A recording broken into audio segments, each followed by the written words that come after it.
Hello, everyone, and welcome to this webinar on how member states implement Article 7 and 8 of Energy Efficiency Directive.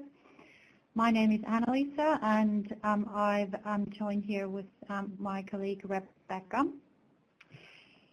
So first of all, our Energy Efficiency Directive was implemented in 2012, and it sets binding measures through its different articles to help EU reach its 20% energy efficiency target by 2020. And as the title of the webinar suggests, today we'll be focusing on two important articles in this directive. First, Article 7, Energy Efficiency Obligation Schemes, and then Article 8 on Energy Audits and Energy Management Systems. So I will cover Article 7, and then afterwards I'll give a floor to my colleague Rebecca to provide an overview with Article 8. So starting with Article 7, what is Article 7? The article requires member states to achieve new end-use energy savings each year from 2014 to 2020, amounting to 1.5% of the baseline energy sales to final customers. In order to meet their energy savings targets, member states need to implement energy efficiency obligation schemes, other policy measures, or they can also do both of these in combination. The directive provides a non-exhaustive list of other policy measures that member states can implement, and these include energy and CO2 taxes, financing schemes and fiscal incentives, regulations and voluntary agreements, standards and norms, energy labeling schemes, training and education programs, and also energy efficiency national funds. Member states are free in the choice policy measures they wish to implement and how they're going to implement those. Article 7 and the associated Annex 5, however, define certain principles or criteria for implementation for member states to follow. These relate to calculation of energy savings and monitoring and verification just to ensure the credibility of savings. And by end of 2013, member states had to notify the European Commission of the policy measures they plan to implement and the savings that these policy measures are expected to deliver by 2020. Also, subsequently, new information has also been provided through national energy efficiency action plans, annual progress reports, and targeted dialogue between the European Commission and the member states called EU pilots. Ricardo's study looked at member states' plans for implementation by 5th October 2015, and by that time, though the target of 230 million tons of oil equivalent was notified to the Commission, with the expected cumulative energy savings of 250 million tons of oil equivalent. In total, member states suggested to implement over 450 individual policy measures, depending on a country that was one up to over 100 policy measures per member state. Looking at different types of policy measures, then 4 member states proposed to implement EOs only. 12 member states expected to implement EOs in combination with other policy measures, and further 12 member states plan to implement other policy measures only. Since then, there has, however, been some changes to these numbers. For example, Estonia and Lithuania have opted out of using EOs and have gone to other policy measures only approach. On the other hand, Greece, however, has suggested to complement their other policy measures with EEOs. In terms of savings per policy measure type, then the EEOs were expected to deliver the largest share of savings, amounting to 34%. But it's important to note that other policy measures share is also substantial, amounting to 66% of savings. So why was it important to look at how member states plan to reach their 2020 targets? It's also important to monitor the real progress and real implementation. And in this regard, the member states need to report to the European Commission on a yearly basis the energy savings they achieve. And the reporting is done for the year before last.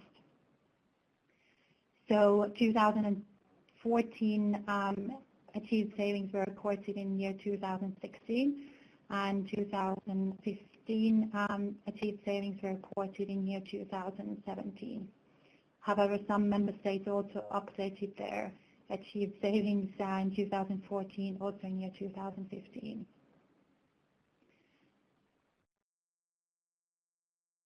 So currently we have achieved savings data for the years 2014 and 15. However, some member states have also provided their first figures for year 2015 as well. When looking at, we'll soon look at the numbers of achieved savings, but we need to be a little bit careful about these numbers as well, because member states Commission has provided the voluntary reporting template for member states to use, which has been very helpful in understanding member states' achieved savings. However, some member states still prefer using their own formats, which can introduce some ambiguities of what savings have actually been reported. So looking at the figures, in 2014, over 11 million tons of oil equivalent of achieved savings was reported by member states, and in 2015, over 17 million tons of oil equivalent of savings was achieved. So over the period of 2014 and 15, over 28 million tons of oil equivalent of savings was achieved. Comparing this total figure to the figure the member states should have achieved during this period if the 2020 combined 2020 energy savings targets were distributed over the years in an equal or linear manner, then we see the member states are on track of achieving their energy savings targets. However, this overall comparison would need to be treated with some caution. Some member states overexceed, others again underperform. Also, member states do not need to achieve the savings in a linear manner. They can choose themselves how they implement the savings or how they perform the savings, as long as they meet the energy savings targets by 2020. Looking at the achieved savings in the period 2014-15 per policy measure type, then EEOs delivered the largest amount of savings, amounting to 29%. This is slightly less than the share what was previously expected by member states to be delivered by EEOs by end of 2020. However, as said before, Estonia and Lithuania no longer implement EEOs, and also many member states are still at the start of implementation of their energy efficiency obligation schemes. So it can be expected that towards the end of the obligation period, the share of energy efficiency obligation schemes can increase. The second largest share of savings is delivered by energy and CO2 taxes, A big share of savings from taxes have been reported by Sweden, who implements only tax measures, Estonia, Lithuania, Germany, and Austria. Also, I would point out that the other categories is rather large at the moment, as some member states do not provide achieved savings per individual measure type, so we could not allocate the savings to any particular policy measure. So in conclusion, in regards to Article 7, I would say that Article 7 has been an important driver for introduction and implementation of energy efficiency policy measures in member states, and also delivery of energy savings. And it's also continued, it's expected to have a major impact after 2020 as well, as the Commission has put forward a proposal to extend the article post-2020 to 2030. And Article 7 is indeed expected to deliver around half of the additional savings that are needed to achieve the proposed 30% energy efficiency targets by 2030. So that's all on Article 7. I thank you for your attention, and I give the floor to my colleague Rebecca, who will talk you through Article 8.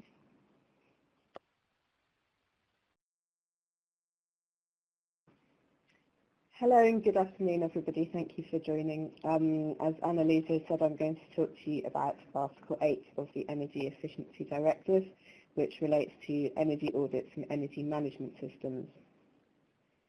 So what Article 8 says is that member states need to ensure that their final customers are using high quality and cost-effective energy audits and energy management systems.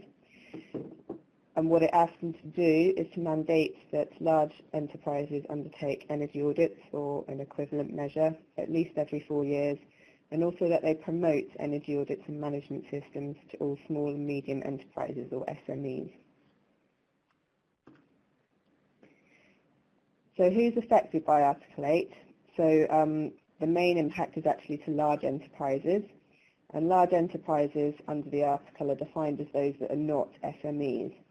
So what I've shown there in the blue box you can see is the definition of an SME, and you can see that that's based on employee numbers and financial criteria. So anything that doesn't meet that definition is considered a large enterprise.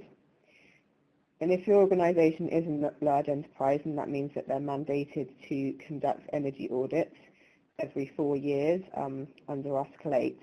Now, there was a deadline for the initial round of audits, which has passed. That was the 5th of December 2015. And therefore, the next deadline for the next set of audits to be conducted is 5th of December 2019. In terms of the SMEs, they're not mandated to take action under Article 8, but the member states are required to ensure that they have suitable initiatives in place to promote energy efficiency in the SMEs.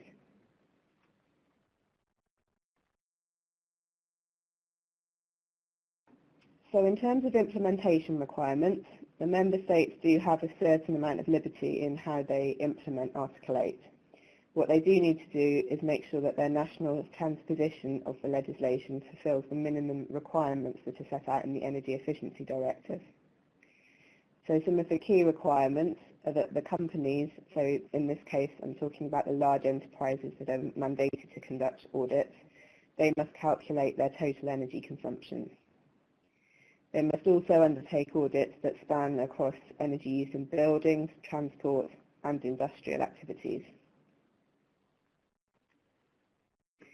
In terms of the audits themselves, there are a series of requirements that are set out in Annex 6 of the Energy Efficiency Directive. And Annex 6 says that the audits have to be based on data that is up-to-date, measurable and traceable on energy consumption. They need to include a detailed review of the energy consumption profile of the activities that they're covering. Any savings identified, you need to look at life cycle cost analysis instead of just simple payback where that is possible. And all of the audits conducted need to be proportionate and sufficiently representative to make sure that they give a reliable picture of how the organisation is using energy and the savings that it could achieve if it implemented the recommendations of the audit.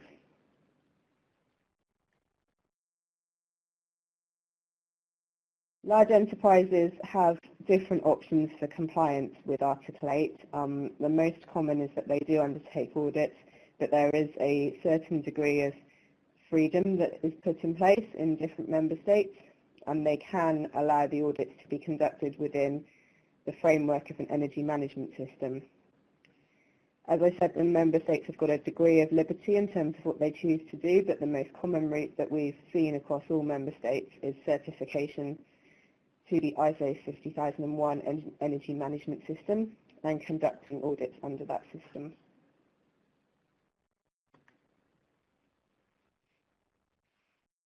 In terms of reporting on the audits, there's quite a variation in terms of what we're seeing between the large enterprises and what the member states have required them to do. And that ranges from just being required to simply notify that they've complied with Article 8 to a requirement being in place for them to submit a full report about the audit that they've undertaken and the recommendations that they have identified. Now, as we go on through the presentation, I'm going to give a few examples of what we've seen in different member states.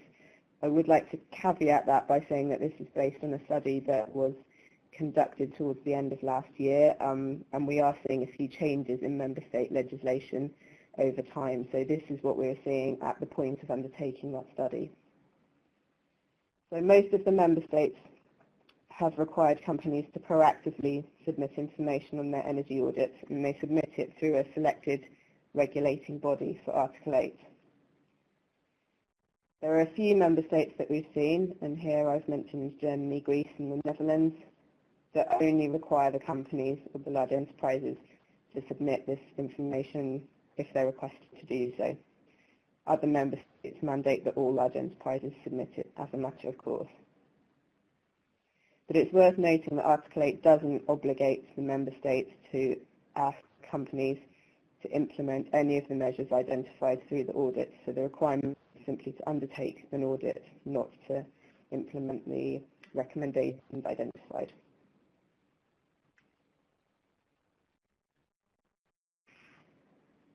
In terms of how qualification is defined in the member states, the Energy Efficiency Directive through Article 8 sets out quite clearly the types of enterprises that need to comply. But what we have seen is that a few member states have broadened their target group beyond the minimum requirements of just not being an SME.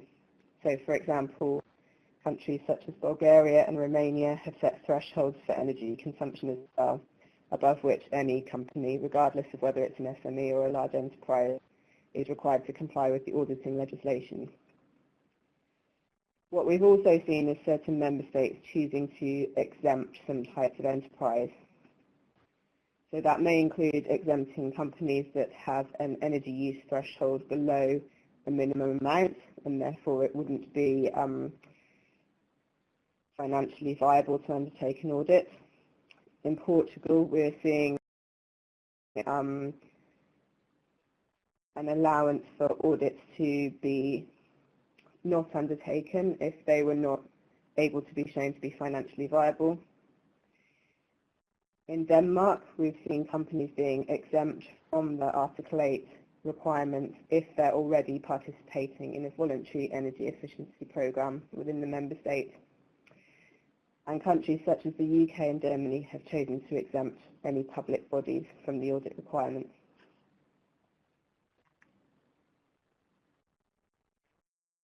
There are also a number of different ways that member states have chosen to decide how audits are to be covered and who has to capture what aspects of energy use.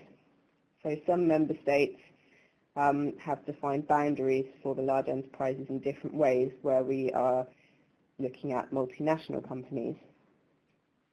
So some of them, such as in the UK, specify that if an enterprise is deemed to be large, its audit has to include all of its international operations. But other member states like Greece and Italy have specified that for a large enterprise, only audits have to be taken for energy consumed within the national borders of that member state. So there's quite a difference in the way that they've chosen to decide what to cover with the audit. We're often seeing member states setting de minimis thresholds for the proportion of energy use that needs to be covered. So in the UK and Germany, we've seen a requirement to cover 90% of a large enterprise's energy use with audits. And in some countries like Finland, we're seeing an even higher threshold. Quite a lot of the member states have allowed a sampling approach to audits, so where an enterprise has a large number of sites or activities that are very similar in nature, they can audit a small sample of those and then scale up the results across the whole organisation. In all cases, the idea, going back to Annex 6 and the audit requirements that we looked at earlier, is that the audits do need to be representative of the overall energy performance of the enterprise.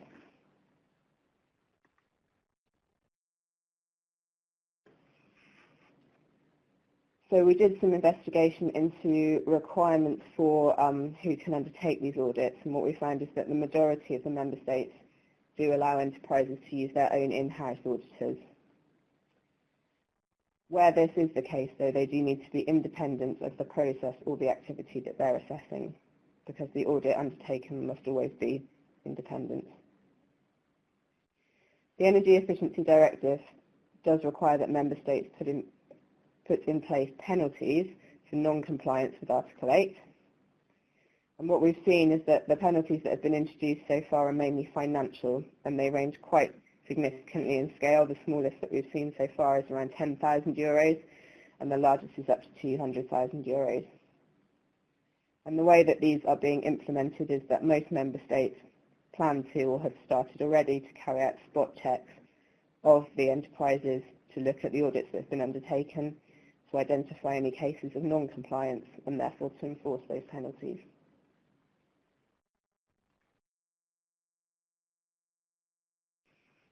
So we looked earlier at the requirements for the member states to ensure that energy efficiency is promoted amongst SMEs, although SMEs, as we now know, are not mandated to take any action.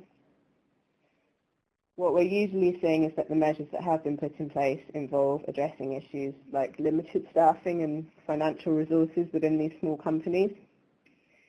We've identified that there are currently around or in excess of 50 policy instruments that are in place across the EU, and those all address energy efficiency in SMEs.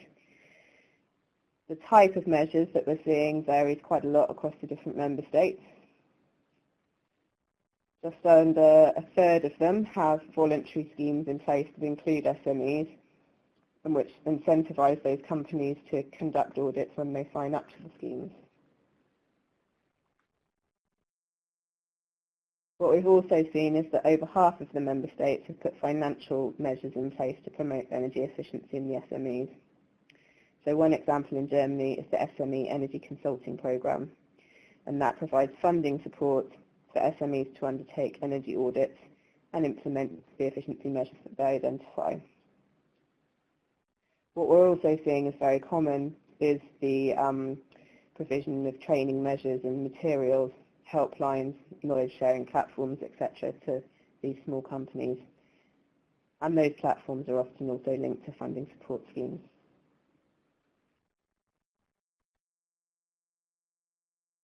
So that brings me to the end of my presentation on Article 8. So thank you very much for listening. And I'd now like to hand back over to Hans for any questions.